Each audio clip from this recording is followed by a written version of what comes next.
আসসালামু আলাইকুম প্রিয় শিক্ষার্থীবৃন্দ। তো তোমরা যারা আমার এডুকেশন 24 চ্যানেলটি এখনো সাবস্ক্রাইব করো নাই তারা অবশ্যই সাবস্ক্রাইব করো, পাশে থাকবে। তো তোমরা যারা 2025 সালে জুনিয়র বৃত্তি পরীক্ষা দেবে, তো তোমাদের যে বৃত্তি পরীক্ষার ফর্ম পূরণ, তো সেটি কিন্তু সময় বৃদ্ধি করা হয়েছে। তো সে বিষয়ে কিন্তু একটা নোটিশ প্রকাশ করা হয়েছে। তো নোটিশটি প্রকাশ করা হয়েছে দ্য ডেইলি ক্যাম্পাস। তো নোটিশে বলা হয়েছে জুনিয়র বৃত্তি পরীক্ষার ফর্ম পূরণ সময় বাড়লো আর মাত্র 3 দিন।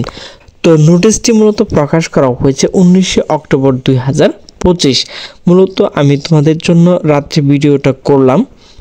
তো নোটিশে বলা হয়েছে 2025 সালে জুনিয়র বৃত্তি পরীক্ষা ফর্ম পূরণ সময়সীমা বাড়িয়েছে মাধ্যমিক ও উচ্চ মাধ্যমিক শিক্ষা বোর্ড, ঢাকা। নতুন সিদ্ধান্ত অনুযায়ী আগামী অর্থাৎ আজ 20 অক্টোবর থেকে 23 অক্টোবর পর্যন্ত শিক্ষার্থীরা ফর্ম পূরণ করতে পারবে। রোববার 19 অক্টোবর, মূলত আমি কিন্তু ভিডিওটি রাত্রিবেলা করছি, পরীক্ষা নিয়ন্ত্রক প্রফেসর এস.এম. কামাল উদ্দিন হায়দার সই করা এক বিজ্ঞপ্তিতে এই তথ্য জানানো হয়েছে। বিজ্ঞপ্তিতে বলা হয়েছে 2025 সালে জুনিয়র বৃত্তি পরীক্ষা ফর্ম পূরণ সময় আগামী অর্থাৎ আজ 20 অক্টোবর থেকে 23 অক্টোবর পর্যন্ত বাড়ানোর সিদ্ধান্ত নেওয়া হয়েছে। আর সোনালী সেবা এর মাধ্যমে ফি পরিশোধ সর্বশেষ তারিখ হচ্ছে 23 অক্টোবর পর্যন্ত পুনর্নির্ধারণ করা হয়েছে। বিজ্ঞপ্তিতে আরও বলা হয়েছে এই সময়ের মধ্যে সংশ্লিষ্ট শিক্ষা প্রতিষ্ঠানগুলো প্রধান শিক্ষক শিক্ষার্থীর ফর্ম পূরণ কাজ সম্পূর্ণ করে নিশ্চিত করতে হবে। নির্ধারিত সময়ের পর কোনোভাবে ফর্ম পূরণ আবেদন জমা নেওয়া হবে না। উল্লেখ্য, দীর্ঘ এক যুগ পর এই বছর ফের 8ম শ্রেণী ফিরছে জুনিয়র বৃত্তি পরীক্ষা।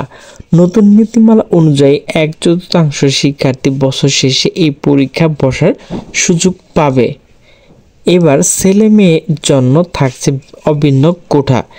মেধার ভিত্তিতে 50% ছেলে এবং 50% মেয়ে শিক্ষার্থী ট্যালেন্টফুল ও সাধারণ গ্রেড বৃত্তি পাবে। তবে সমান নম্বর পেলে আগে দেখা হবে বাংলা, ইংরেজি আর গণিতের ফলাফল।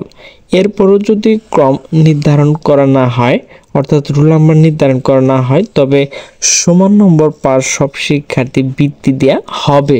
তো প্রিয় শিক্ষার্থীবৃন্দ, তোমরা যারা এখনও জুনিয়র বৃত্তি ফর্ম ফিল আপ করতে পারো নাই, তো আজ থেকে কিন্তু 23 তারিখ পর্যন্ত করতে পারবে। তো সকল সুস্থ থাকবে, ভালো থাকবে। আল্লাহ হাফেজ।